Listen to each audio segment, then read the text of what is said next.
Well, hello, everybody. Thank you for joining us. I am Sam Amiri, head of sales for a company called Life 360, where life happens first. And Paul Woolmington, the CEO of Canvas, and Ravi, please, I'm going to now mispronounce. Kandikonda. The CMO of Zillow. So last time I was with Paul. Test for the day. What was that? Test for the day. Test for the day. I know, I already failed. It's on my next note card. Paul, last time we were together. Yes. 2 weeks ago. Yep. At the Brand Innovators event at your beautiful space in Canvas, LA. If you guys haven't gone, stunning. Come visit us. Come visit. Everyone welcome.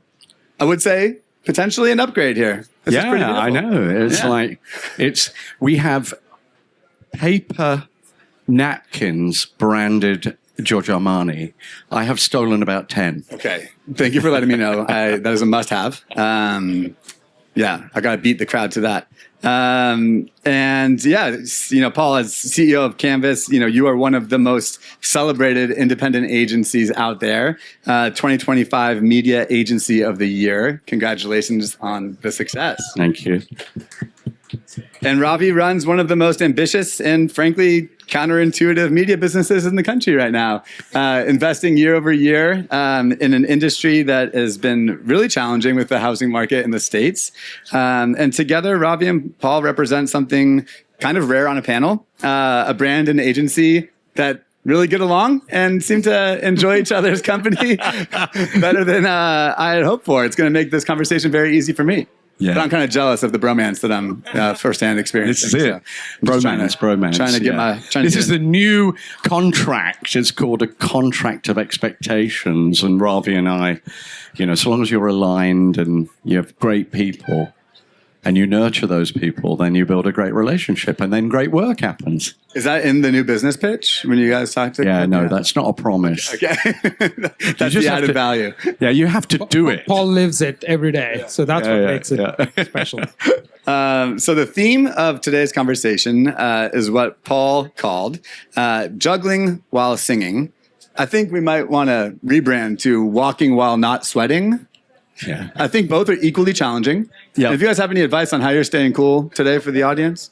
I have, like Formula One drivers, you have these little vests underneath and they have like little pockets of cool. I'm joking. I don't. I wish. I think that could be a brilliant business if you had it. Like, if it rains in New York City, suddenly people sell umbrellas. But why do they not sell like cooling? Anyway, sorry. I was completely off the topic, but anyway. I asked. It's the scarf. The cravat. Bring it back. I've been waiting for it. That's it. Thank you. That's it. An icon. So why we called it juggling and singing. We're talking about being able to focus on performance and brand and technology and humanity all at the same time, not sequentially, but simultaneously. That's modern marketing. And let's get into some topics around that. So we wanted to kick off by thinking about what it truly means to be a modern marketer. So with that, what's one thing that's gotten genuinely harder about this job in the last 3 years that nobody talks about honestly? That's right. Well, I think it does come back to that idea of juggling and singing. And it's a metaphor, but it's being able to keep multiple thoughts in your head at the same time. So in this age, so a bit of context, I don't need to tell you, but everything atomized. There are hyper specialists, and obviously every specialist has, there is a measure to justify everyone's existence, whether it's intended or unintended, and they have grown up bottom up. So the juggling and singing, I think today is, yes, bottom of funnel and top of funnel and middle of the funnel, and it's storytelling and performance and what does it mean. But it's also kind of weaving together multiple thoughts while respecting all of those thoughts. So yes, you've got to juggle well, and hopefully sing well at the same time. So that's the metaphor. So I think that's what's changed certainly when I started in the business, we were kind of monoculture. We didn't have, 150 platforms and a story world where techniques everything is omnichannel. Digital out of home is omnichannel. I mean, every every social platform, if you work in a social agency, every social platform is unique. So you've got to juggle and sing. What is right for Reddit might not be right for Snap, might be not right for Pinterest. So if you think of all of those, but those are a subset of everything that communicates. So the other thing, I think the big challenge today, and I lead into, this wasn't intended, but it's having elegant services, product. It's not just marketing. Your services, your way you turn up, the way that you help people on dreaming to owning, which is very different, is all part of marketing if you think about it. An elegant experience, a frictionless experience, but something that hopefully allows your dream to become reality. Yeah, I think I would, number one, say +1 to all of that. Inspiration has gotten harder. Inspiring consumers to the stories that you're trying to tell them, why they should care, depending on the platform that they're in, why is it something that really helps them move forward. Used to be, it was never easy, but used to be a little bit more easier than it is now. Primarily because you have to tell a story that is specific to that consumer at what point of journey that they're in and in what mindset they're in. To your point on Reddit versus Meta versus on Google, there are very, very different mindsets. And if we are not, and consumers are telling us a lot of the information now through speech and more descriptive perspective on what they're looking for. And if I, as a brand, cannot understand what they're saying and change my message to meet where they are, then it's mediocre. And we were talking about that earlier today. And how do you go from mediocrity to actually inspiring has gotten harder. And that's what will define a great brand versus not. And it sounds like quite the task, because inspiration is so subjective and you are a platform that needs to scale. So how do you think about making a direct connection that's going to inspire while also catering to the masses? Yeah, it all comes down to storytelling, and I don't use that word in a very generic fashion. If you think of home, it is a very emotional part of your journey. There are very few things that are more, I think, more personal than choosing where you will build your family and how you will take them to all the memories and experiences together. When you're choosing where you want to live, you are thinking of what you can afford, what are the important amenities. Well, we just actually told the story of renters. For some, stairs, not having stairs where they have to take their pets up a couple of floors is important. For others, having an in-unit laundry is important. For others, being able to walk down the apartment and going to their favorite restaurant is important.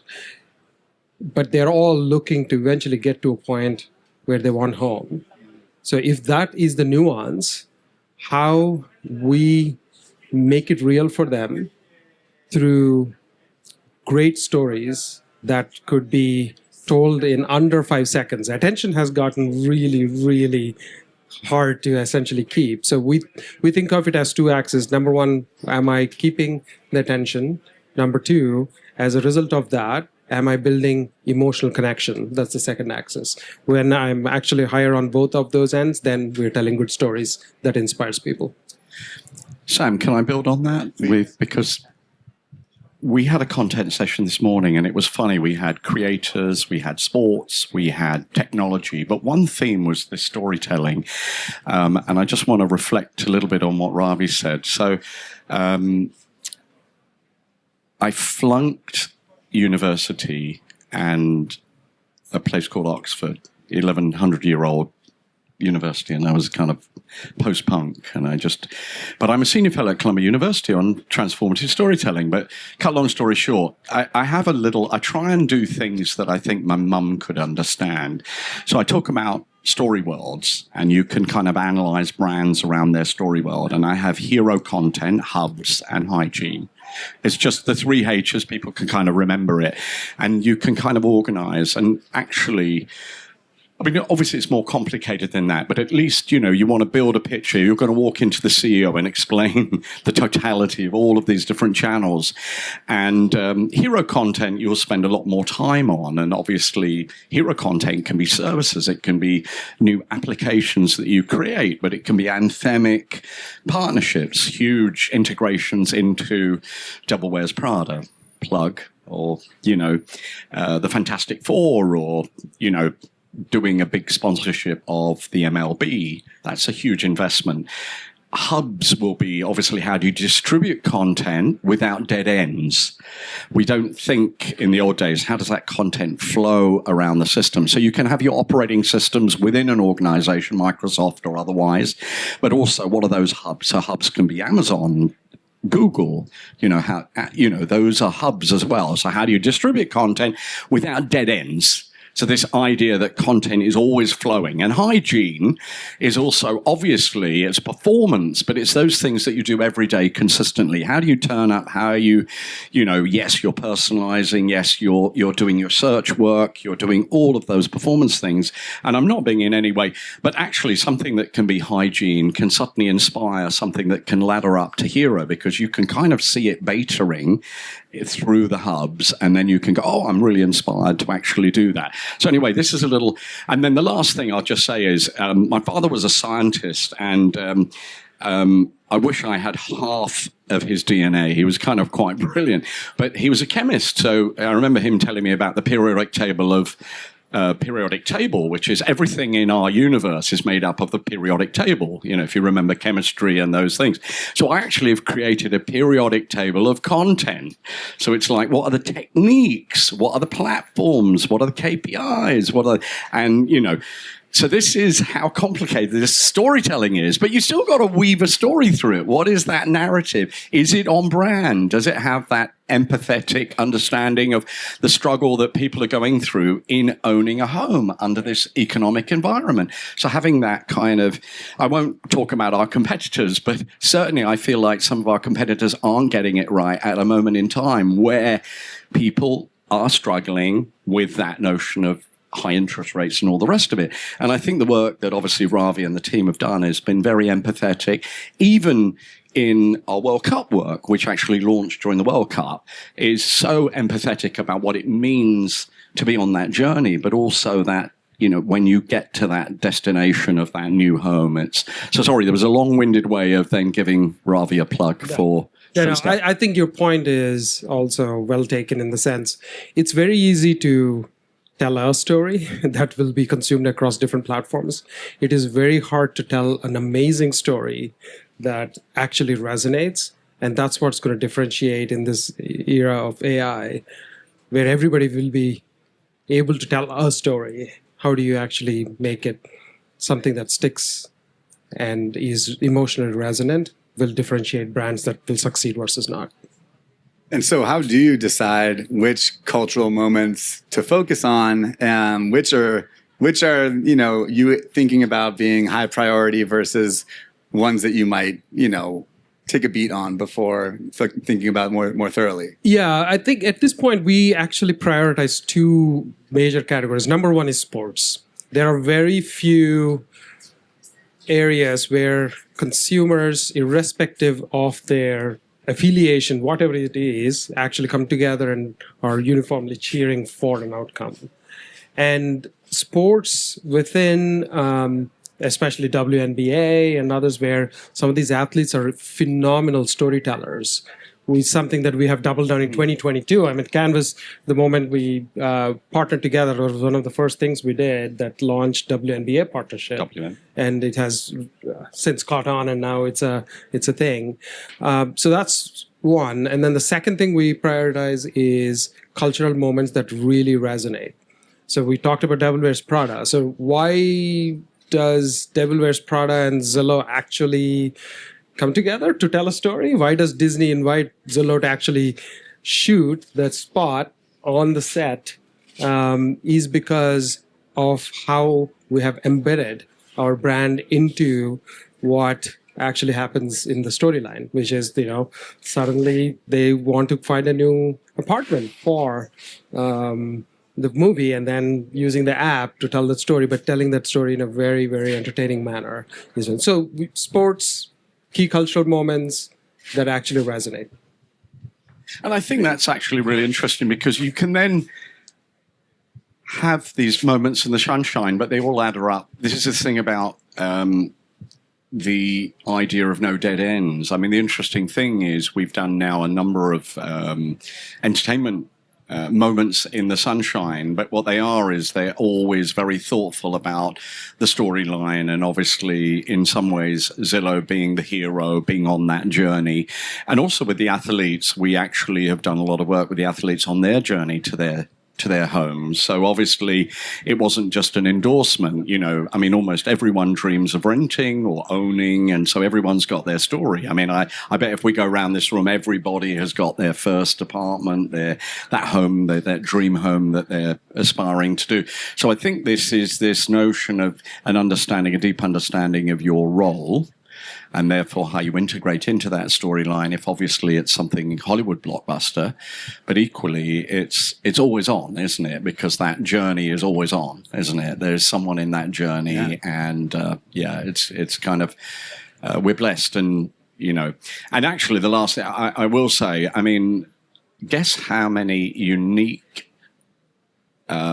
visits in the US on a month Zillow gets? Come on. How many do you think? 10 million?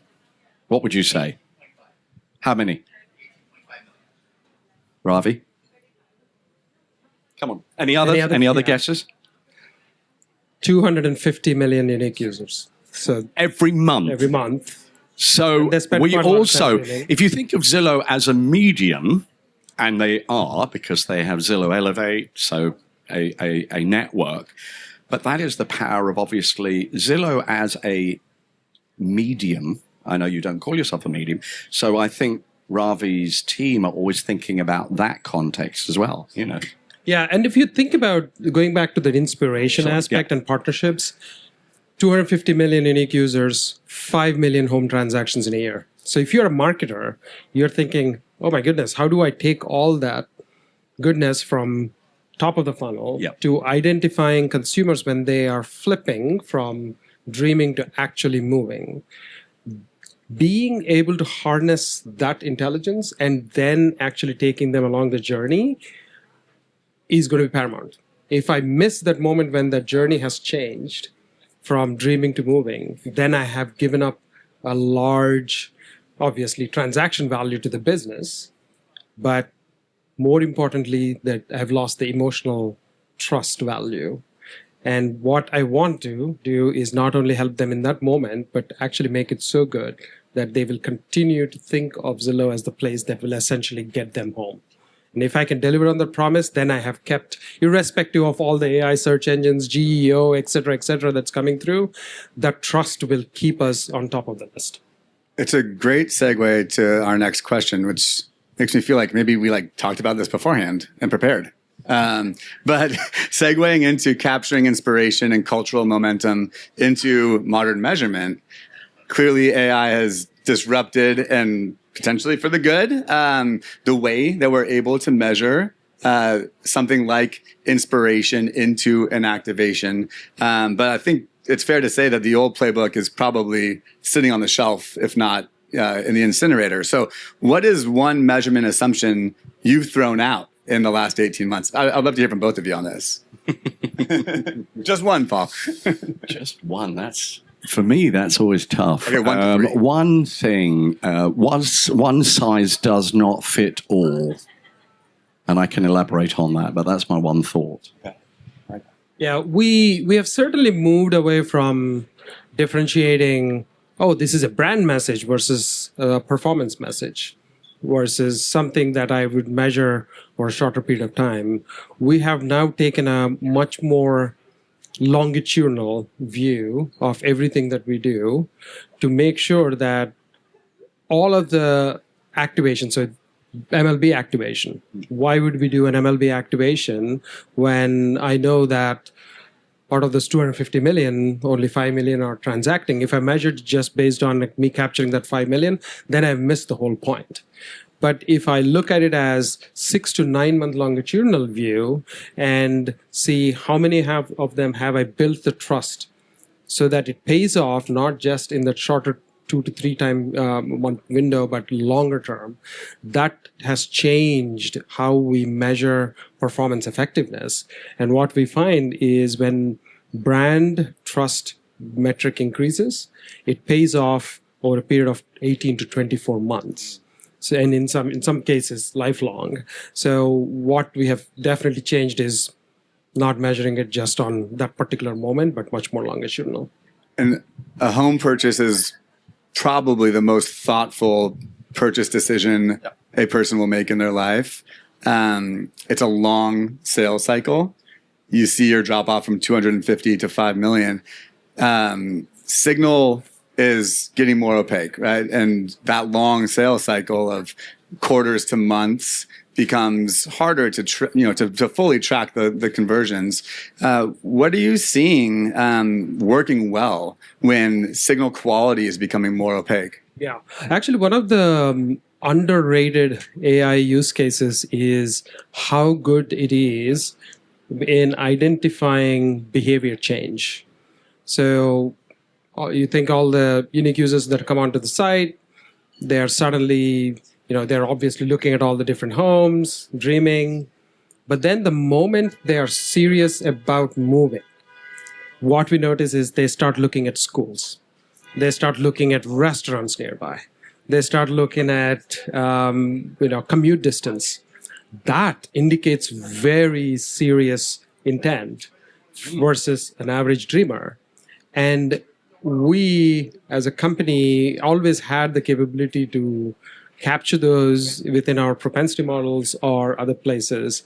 But, we used to update those on a weekly basis. No longer. It's the moment there is a behavior change, we get that signal, and how we actually can manifest that, and can our site change, can our communication change immediately or not, is going to determine if we win that consumer transaction or not, build the trust or not. So we have invested pretty heavily into the data infrastructure, into the predictive modeling infrastructure that is near real time. Where we are now thinking is, how do I make the site or any kind of surface, you're maybe on the app or on the mobile web or desktop web, your experience is different based upon what you just told us. That is going to be the hardest to manifest. I just have a little anecdote. When I picked up on this idea that at commencement speeches, a lot of the students were booing any reference to AI, I thought, oh, there's something going on here. So I'm training some AI tools to see that sentiment, and actually even testing, let's say, a ChatGPT ad against the sentiment, actually realizing that there might be something amongst a younger generation that is kind of, and I'm not quite sure, I don't want to be a soothsayer, but I definitely think there's something happening there as well. But how do you capture that cultural moment, and obviously understanding how you need to turn up in that situation? I mean, suddenly all of the LLMs are big advertisers now, and so how do you target your message in the correct way? But I think it's kind of interesting. The only other thing I just wanted to build on, not one size fits all, data storytelling. Ravi knows this, my team knows this. I think the 21st century career, if I could reinvent myself, I would be the data storyteller. And the issue is that you have so many different measures. So it's this EQ meets the IQ. So maybe it's a combination of people. It's someone who's got a business brain, someone who's got a kind of strategic brain, but also maybe has a partner that's a deep data scientist. And what are these insights? How do you join all these dots of all these different measures across the customer journey? And I think what we need more Sherpas who actually help navigate. But the other thing about this data storytelling is, look, Ravi knows this. Obviously, Jeremy's the CEO. He's got a very close relationship, but obviously Ravi's relationship with his CFO and with Jeremy, the CEO, is a very different, how you tell that story in the board publicly traded company, the board of directors, obviously that's a different kind of story that you need to tell, but it's often fundamentally based on data.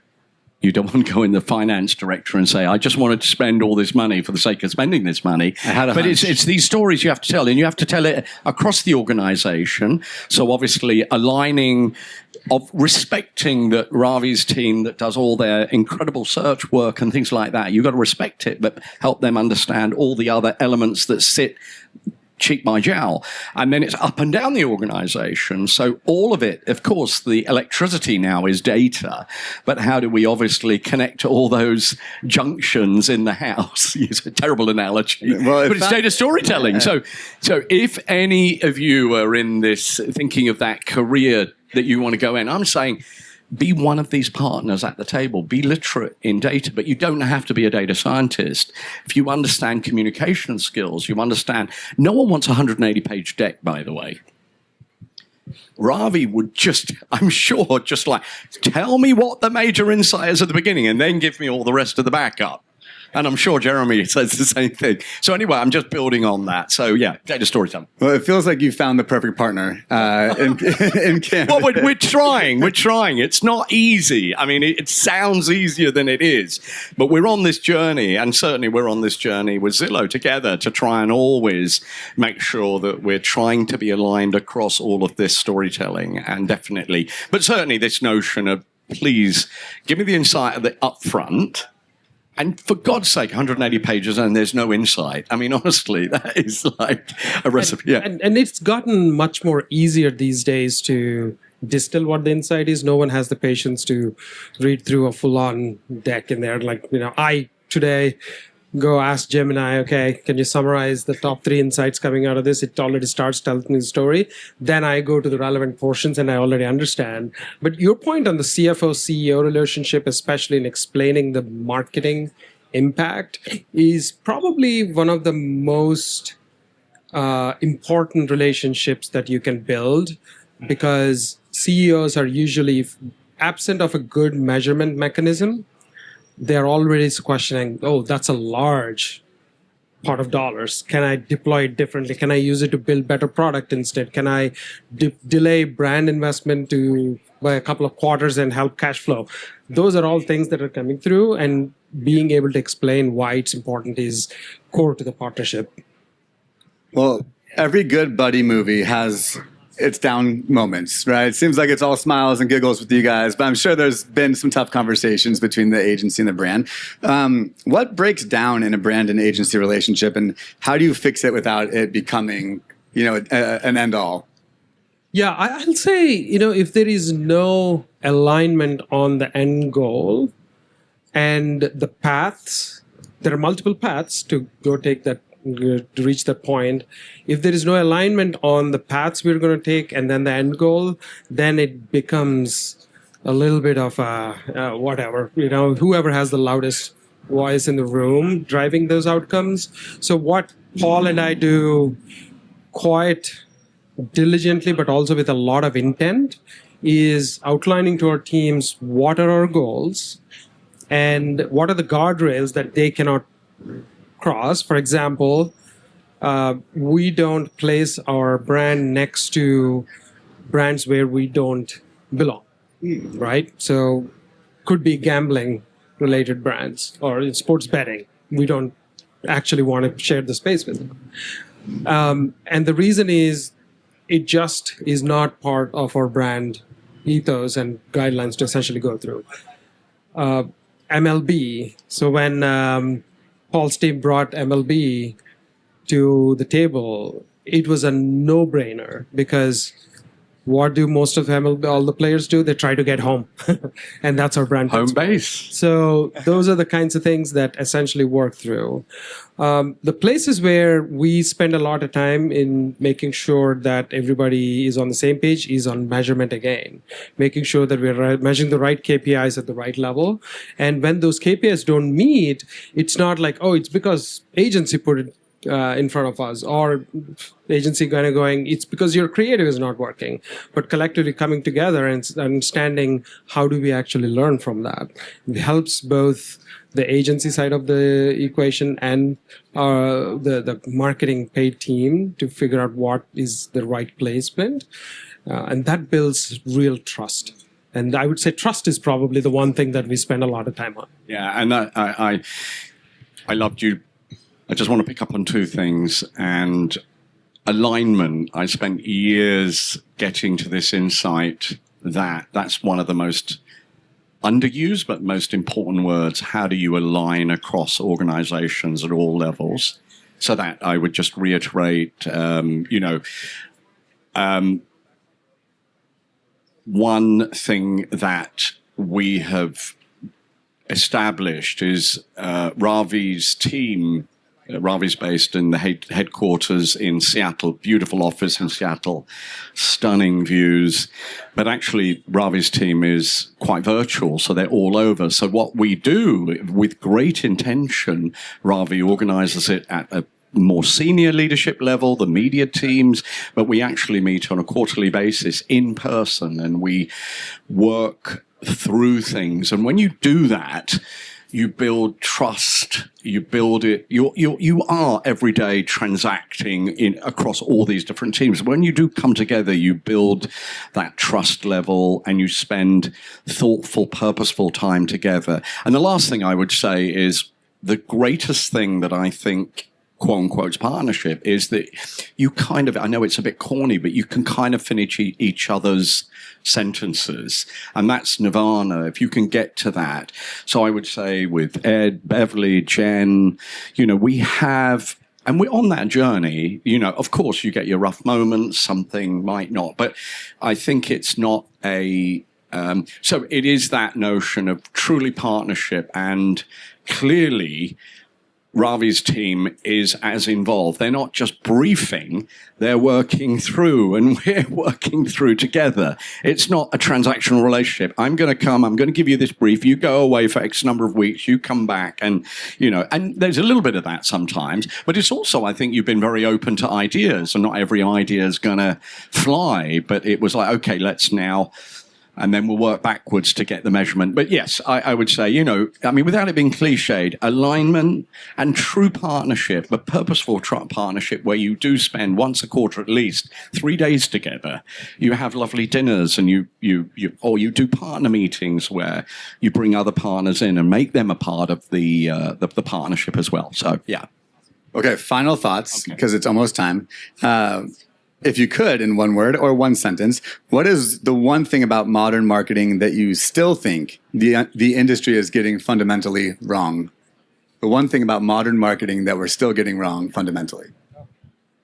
Thinking that AI is going to somehow just push the button and solves everything. That's not going to be real. Good people who have the imagination to deploy these advances to make the work great is what I think will differentiate great brands. And I don't think there is enough realization as to how important that is. Mediocrity. I think because you can do more doesn't mean you should do more. And I think we are in this delicate balancing act as an industry, and I'm trying to be an industry voice that advertising wasn't always welcomed. I mean, why do we have blockers? So this was obviously a historical thing. Sometimes you got absolutely inspired by advertising. I think consumers understand there's an economic model. I can have ad-supported streaming and I don't have to pay Netflix like my child income. But mediocrity, so an analogy, I think I used to say maybe a decade or more ago, there were a couple of wasps at the picnic.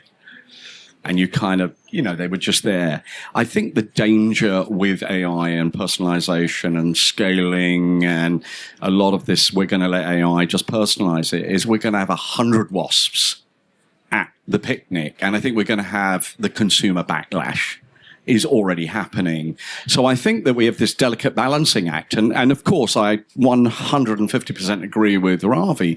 How are we using these tools to do better work, more inspiring work, more thoughtful work, more purposeful?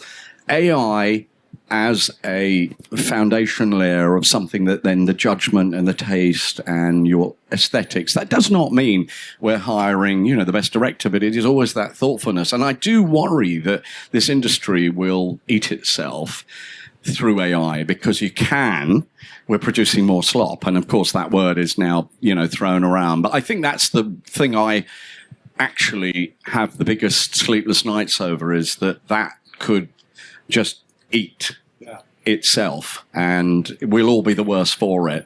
So I think we all as an industry need to think about how do we use AI, LLMs, agents, and others to do great stuff rather than just more stuff.